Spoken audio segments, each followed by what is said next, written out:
Welcome to CMO Confidential, the podcast that takes you inside the drama, decisions, and choices that go with being the head of marketing. Hosted by five-time CMO Mike Linton. Welcome, marketers, advertisers, and those who love them to Chief Marketing Officer Confidential. CMO Confidential is a program that takes you inside the drama, the decisions, and the politics that go with being the head of marketing at any company in what is one of the most scrutinized jobs in the executive suite. I'm Mike Linton, the former Chief Marketing Officer of Best Buy, eBay, Farmers Insurance, and Ancestry.com, here today with my guest, Richard Sanderson.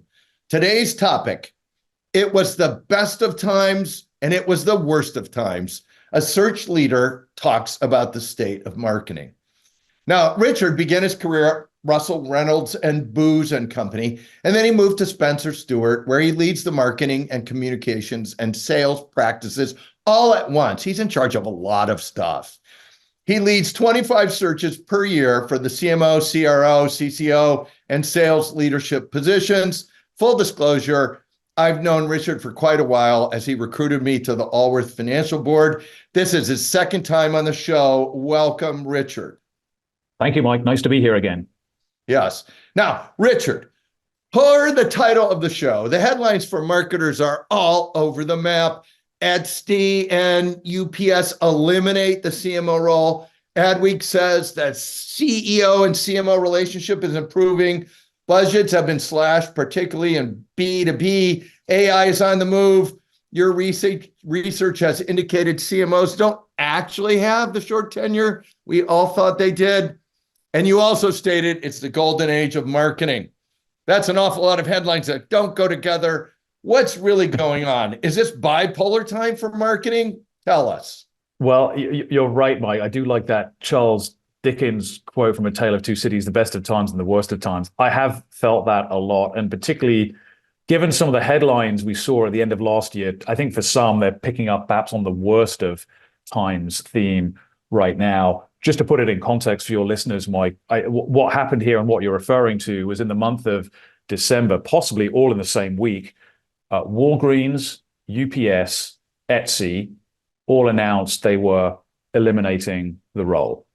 And that started a few weeks and months of hand-wringing, various articles being written. I saw all sorts of chats and threads on LinkedIn having this moment of existential crisis. What is going on? Is it the beginning of the end for the CMO? All that good stuff. And the answer to that question is no, it's not. I think what we've done, we've taken, unfortunately, some pieces of bad news and tried to extrapolate in a way that doesn't make sense given the current and environment. the media loves to just pound this story too, don't they? I think so. I mean, I can't talk to their motivations, but I did try, and I have tried to put this in context, and I've tried to explain it in a more longer term narrative arc, which is 10 plus years ago when we saw the rise of the chief growth officer. We saw this similar moment of concern and worries. We saw it again when there was a wave of chief digital officers in the mid 2010s. That was perceived to be a threat to the marketing leader. Then shortly after that, the most probably high profile elimination of all, Coca-Cola famously eliminated their role. And I know only to reinstate it 2 years later. And then of course, as I said, in December, we had three high profile CMO role eliminations, all fall in the same month. The key point there is there are very specific, idiosyncratic transformation or category headwinds that are going on in all of those companies. Not to pick on anyone in particular, but Walgreens most famously has gone through a CEO change. It looks like they're going to have a big strategy shift in where they take that company. And I hasten to add, it's not just the CMO role that got eliminated at that time. My understanding is I think maybe the chief merchandising officer role was restructured or eliminated or tucked somewhere else as well. This was a broader set of issues that Walgreens is addressing right now, and the new CEO is having to reset the table there. And that's typically a driving function behind this. I do not think you can take from that and extrapolate that somehow the entire CMO role is under threat. That said, to the point you made, Mike, 2023 was undoubtedly a tough year for marketing leaders. It was a down year. To your point, budgets were slashed, headcount was taken out. Most famously of all, I remember Mark Zuckerberg at the beginning of 2023 described the year as the year of efficiency. And sure enough, it was exactly that. But the role is not going away. It is true. There is still some cost cutting or overhead optimization taking place. I think there've been various headlines about some companies that are still, taking out some headcount cost, and that is having an impact on the marketing role. But I also view on the other side, on the other side of the ledger, there's a lot of pluses right now. This is the best of times. So let's hear it. So I do need to talk about the upside around what I think is going on. Increasingly, for many CMOs, the role is overtly being defined and designed to have revenue, commercial, and strategic impact. There've been many situations where we're discussing the role with our client and we're overtly saying, should we actually rename this a chief revenue officer? I mean, It is marketing, but with a clear revenue impact. What's also not being talked about is what's happening a little bit beneath the surface that the media doesn't pick up on. And that is, we are seeing a lot of upgrade and evolution of the role taking place in middle market companies, many of which are private, many of which are private equity owned, where marketing is the primary lever to drive growth in some of these middle market companies. I still see industries, I'll pick on one, healthcare, where the role is being significantly evolved from being essentially an upper funnel marketing communications to more of a full funnel demand driving digital patient experience centric kind of role. I think AI will potentially be a powerful accelerator or catalyst. And as I've mentioned, I think in our last show, I do see, particularly in consumer industries, the marketing role continues to be a platform to more senior roles. In other words, low tenure is not a sign of failure. On the other hand, we actually see many examples. Most CMOs who leave their roles are actually going on to bigger or better roles. So that's on the plus side of the ledger. So I do want to balance it out, Mike. There've been a lot of naysayers out there, a lot of negative headlines, but the reality is it's much more nuanced, it's much more balanced. And on the whole, I lean very much on the positive side that this remains right now the golden age of marketing. Wow, the golden age. So choppy waters, but heading in the right direction is how I would summarize everything you just said. Is that fair? I believe so. All right. So with all this choppy waters and all this moving around and the golden age, the Sanderson golden age of marketing, give us a quick overview of the talent marketplace and how companies are thinking about their next marketing or their marketing function. You're arguably the top marketing search person in the country. What are you seeing up there from the catbird seat on what's coming down the road here? That's a good question, Mike. I mean, there's a lot of ways we could take this. I mean, the topic that's actually interested me the most, and where I actually have not yet formed a point of view, and I think it's being cemented now over the next few weeks and months, is the impact that AI is going to have on marketing and specifically marketing leadership. I have spent some time trying to understand, are we going to see org structure changes? Are we going to see changes in job descriptions, position descriptions? What does this actually mean for marketing leaders and their teams? Interestingly, Mike, I was expecting to see a wave of new role creation related to AI. Right. I actually haven't really seen it. Coca-Cola, I think, has created a role. There's a vice president, head of generative AI. But I haven't seen too many examples of this. I did think this was going to be the next wave of 2024 around. We're going to see some real changes impacted by AI and the build of capabilities. What I'm hearing from marketing leaders that I'm talking to is they're not looking to reorganize themselves explicitly around creating separate AI roles, but rather embed the capabilities into existing roles. In other words, this needs to be a rising tide that lifts all boats, as opposed to just a small number of individuals or a small carved out team just focusing on AI. So that's one topic that I think will play out this year. Yeah, I want to go back to topic two, because I think there is a topic two, but we are hearing that very consistently from folks in AI, which is the way to do this is get it into the regular functions versus have someone manage it so your team gets practice with it. That's right. And I think there's some learnings around the first waves of digital and how that manifested itself 20 odd years ago, where, Mike, you may remember this, once upon a time, there used to be these roles called VP of interactive marketing. I mean, there were literally these roles actually existed where digital was sort of carved out into a separate team with a special group of people doing their secret sauce. I think that was deemed to be okay, interesting, but you've got to raise the digital DNA of everyone on the team, and creating these specialized areas of or centers of excellence was not helpful in raising the overall DNA or capability level. And so it's being embedded across the organization. I think that's the learning. And with AI, I think that's what we'll see here as well. I think that's right. You may have had a second point after AI you're going to make it when you said, I may remember this. I wasn't sure that whether that was a shot at my age or my memory. But so if there's more stuff from the catbird seat, we can go on it.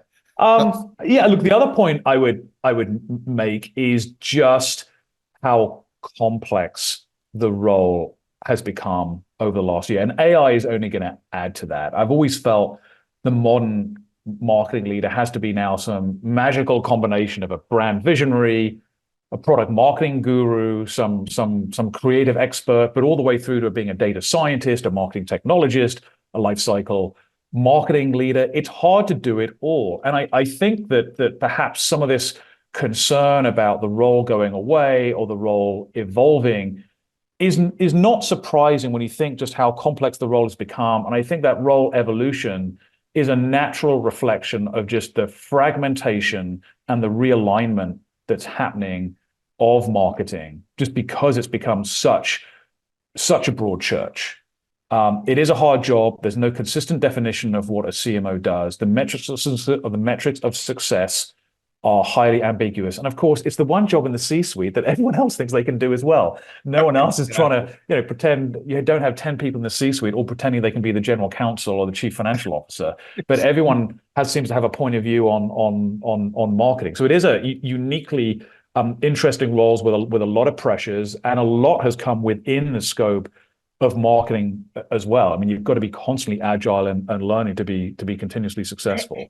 Hey, let me push on this because I think this is a really important point. And a number of our guests have said, look, the rush of technology, data, media channels have made the job super hard.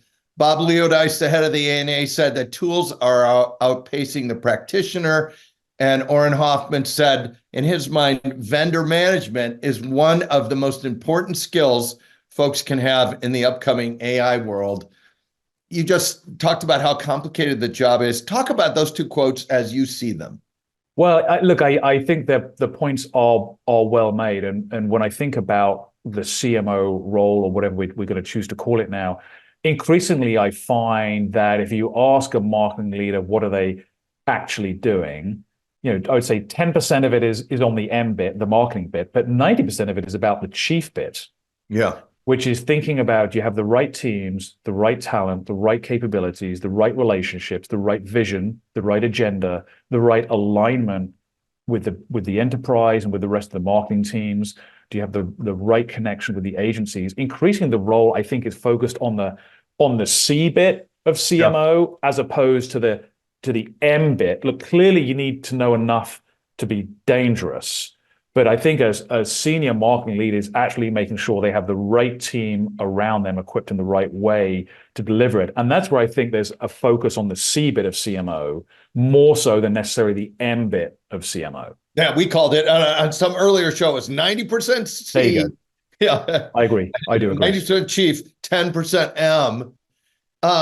So I think that is a really important point, which is, do you have the skills actually to manage all this versus do it? Because you can't possibly do it all.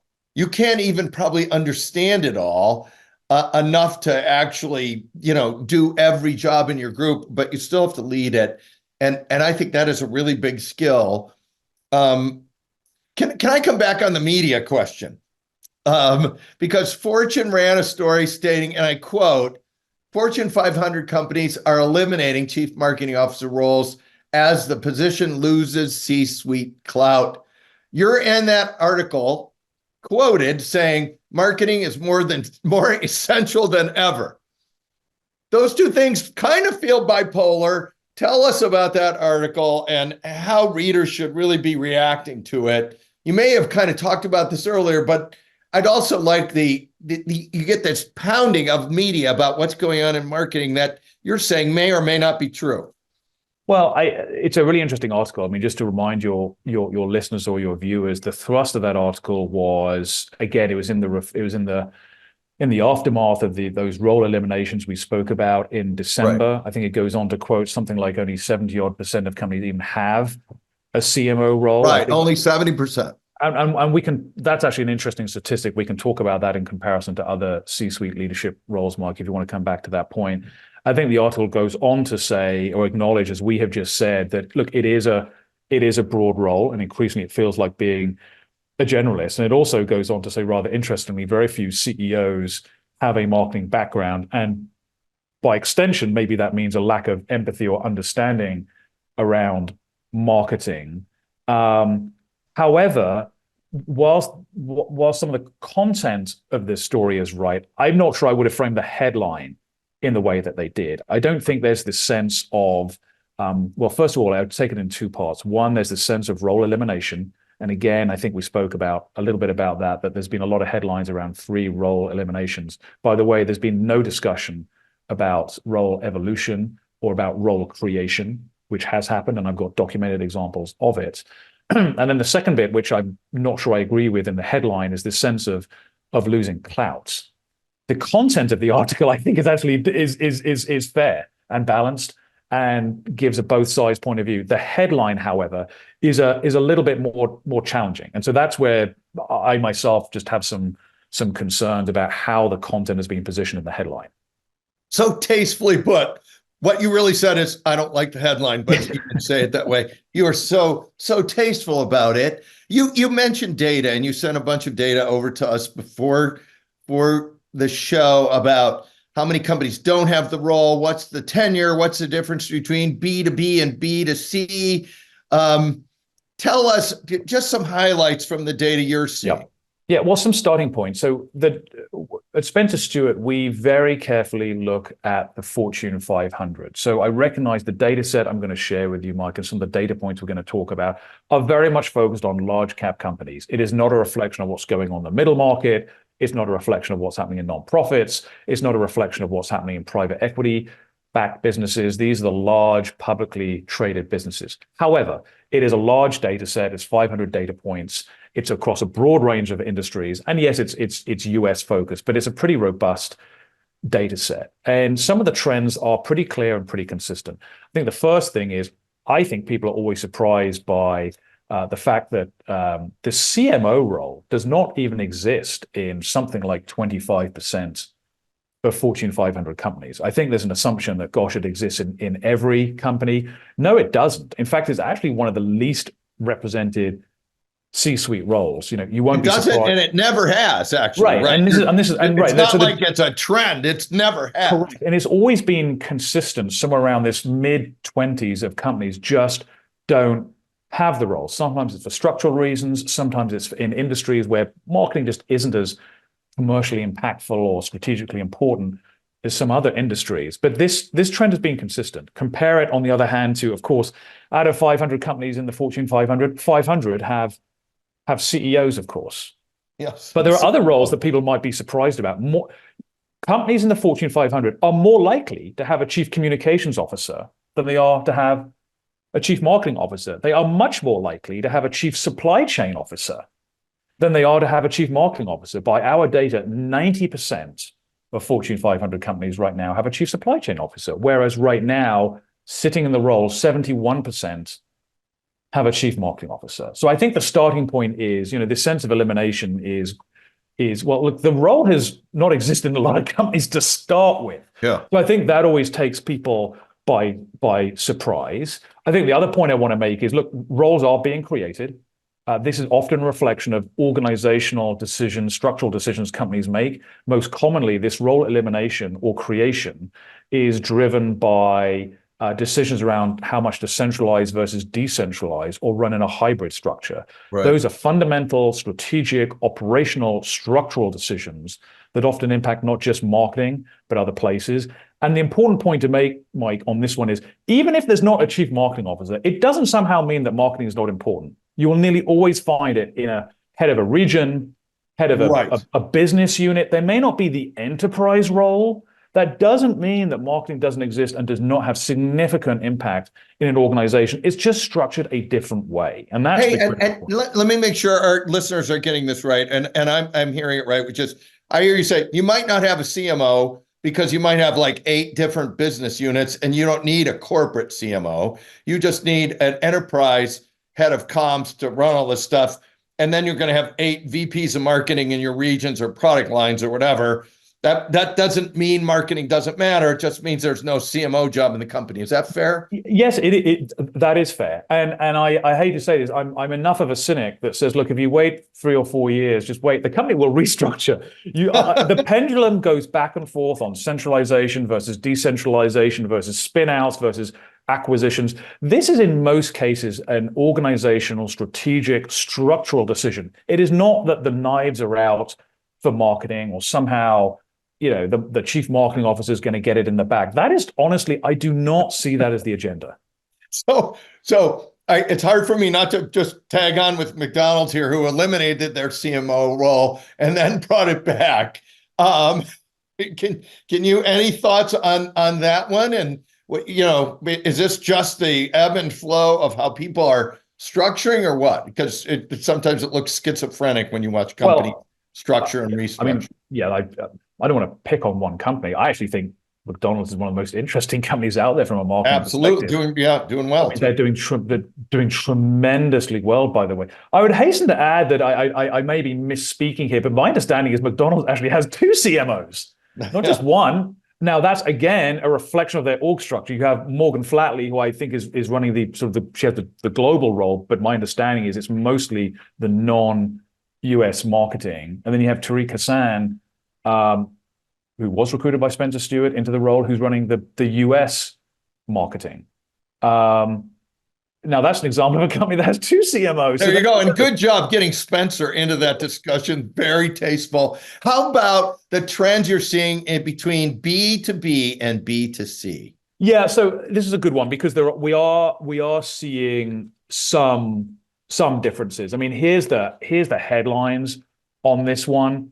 B2C companies are more likely to have a chief marketing officer, but they're also going to have slightly lower tenure.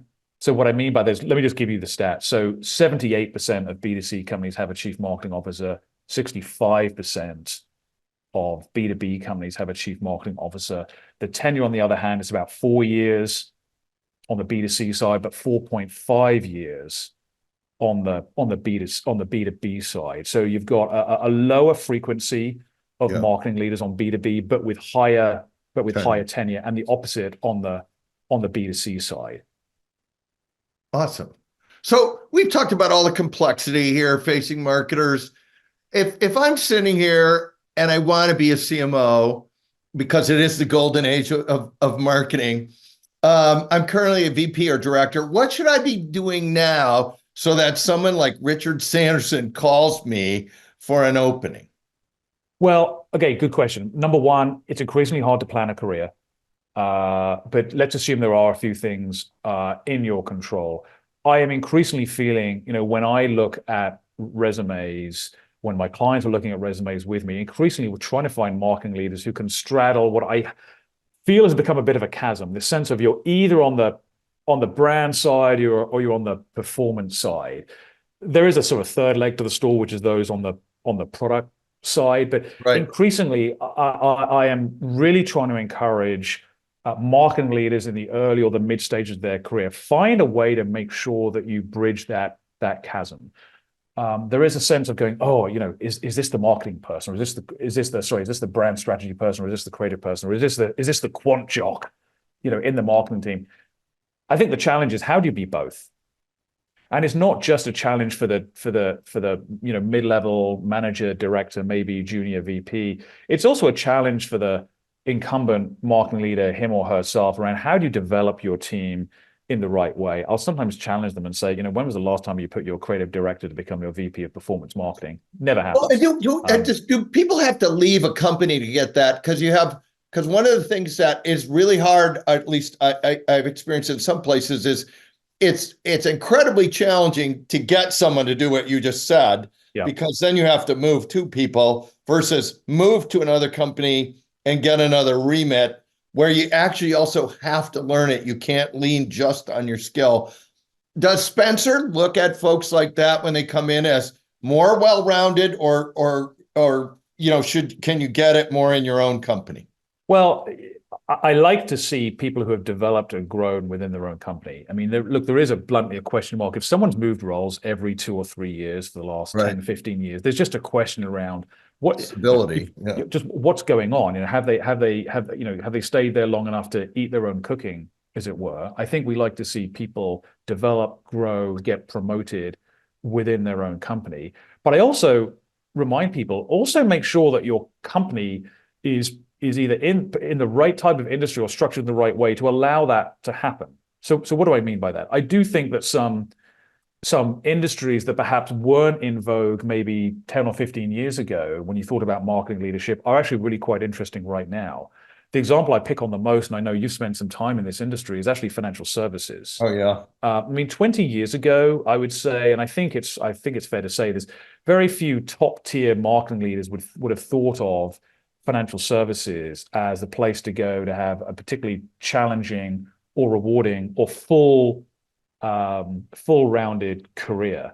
On the other hand, right now, I would say, if I don't mind me picking on a company, I think American Express, for example, has done a tremendous job of developing, grooming, and growing talent that has experience on both that, and if I can be really blunt about it, sort of the upper funnel brand side, but the heart of their business is also a direct-to-consumer, essentially acquisition model, driving credit card growth. I mean, there is a very strong performance marketing engine inside financial services.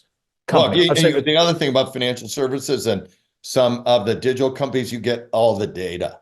You can track exactly. Customer, you can track the customer top to bottom. And honestly, in your answer, I almost hear the best candidate is someone that stays in their company for 5 to 7 years, gets promoted, but then moves to another company and proves they can do it all again with a different kind of remit and a different set of skills.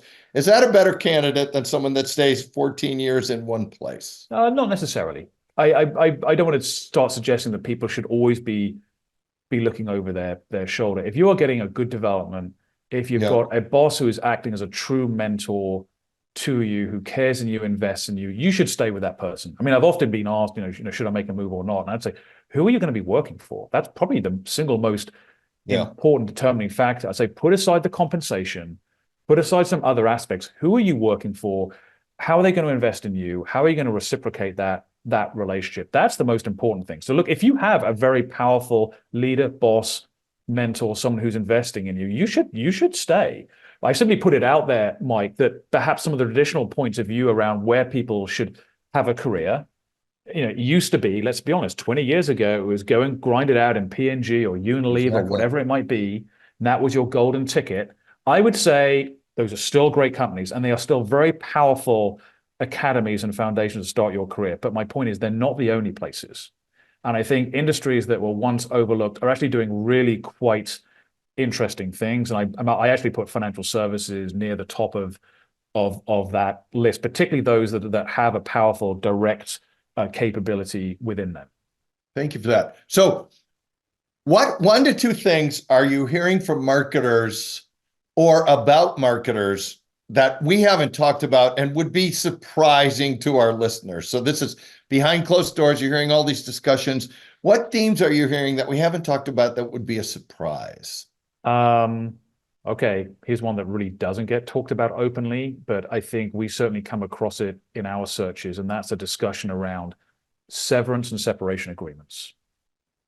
This is not an openly discussed topic, but for nearly all the chief marketing officer roles, when we get to the finalist stage and we start negotiating an offer, there is always a very interesting conversation to be had around severance agreements, separation agreements, non-compete agreements where they're legal or unenforceable. But this topic around severance does come up quite a bit. I think it's a reflection, again, of the volatility of the role and the perceived high levels of turnover, and how do you sort of protect the downside risk, if I can put it that way. And it's coming up from the candidate saying, I'm all good with this, but in case it doesn't work out, I I want this severance, or how's it come up? Yeah, I mean, look, it comes up at the offer negotiation phase. Some companies may offer it as a matter of principle. They're doing it for all their senior leaders. And this can get handled in a number of ways. Number one, it can be policy written into an offer letter. Sometimes it's not written into an offer letter, but it is the standing policy of the company, but candidates will ask to see it. Right. And in other situations, there's really no discussion about it at all, either in terms of company policy or in terms of the offer letter.